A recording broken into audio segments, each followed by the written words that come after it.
नाज़रीन मुझे पोयां जेका बिल्डिंग तव्हां ॾिसो पिया इहा अज़रबैजान जी पार्लियामेंट बिल्डिंग आहे ऐं इन पार्लियामेंट बिल्डिंग में जे इहा ठही हुई हिन नए बाकू अॾजण खां पोइ हिन 125 मेंबर आहिनि 90 लख जी आबादी जो ही मुल्क आहे जंहिंजा 125 मेंबर आहिनि। हीअ मशहूरु चौक आहे जिथे मां तव्हांखे ॾेखारींदो हलां त हीअ हिननि जी हिकिड़ी मेन बिल्डिंग आहे। हीअ तव्हां ॾिसो पिया हीअ ॿ बिल्डिंग्स ठहियल आहिनि हिन में हिकिड़ो ऑफिसिस आहिनि ऐं ऑयल एंड गैस कंपनी जो ऑफिस आहे। अज़रबैजान जो सभिनी खां वॾो जेको बिज़नेस आहे उहो ऑयल एंड गैस आहे, तंहिंजे करे हीउ मुल्क तमामु घणी तरक़ी में आहे। 1990 में जॾहिं आज़ादी वरिती वई हुई त हिन मुल्क तेज़ी सां तरक़ी करणु शुरू कई रुॻो पंहिंजे रिसोर्सिस जे करे।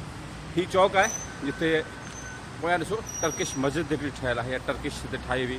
टर्किश जो तमामु घणो असरु आहे हिन इलाइक़े में, हिन मुल्क में। मुसलमान मुल्क आहे, 80% आबादी मुसलमाननि जी आहे, तंहिंजे करे हिते मुसलमाननि जो ग़लबो वधीक आहे। पर हीअ असां जहिड़ा मुसलमान न आहिनि जंहिंमें घणो करे असां वटि इंतिहा पसंदी हाणे घर करे वई आहे। हिते तमामु लिबरल क़िस्म जा माण्हू आहिनि, सेक्युलर माण्हू आहिनि। 80% मुसलमान, 20% जेके आहिनि यहूदी बि आहिनि ऐं क्रिश्चन बि हिते रहनि था ऐं पंहिंजे मज़हब खे फॉलो कनि था। हीअ तव्हां ॾिसो पिया पोयां बि हीअ हिननि जी मुख़्तलिफ़ क़िस्म जूं जायूं ठाहियल आहिनि।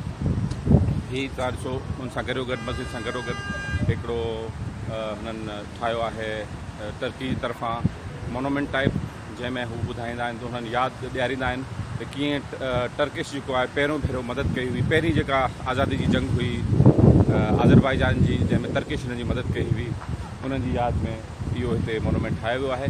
ॿी आज़ादी जंग 1990 खे चवनि था जॾहिं हिननि सोवियत फेडरेशन खां आज़ादी हासिलु कई हुई। त हीउ सिलसिलो हिन चौक जो आहे।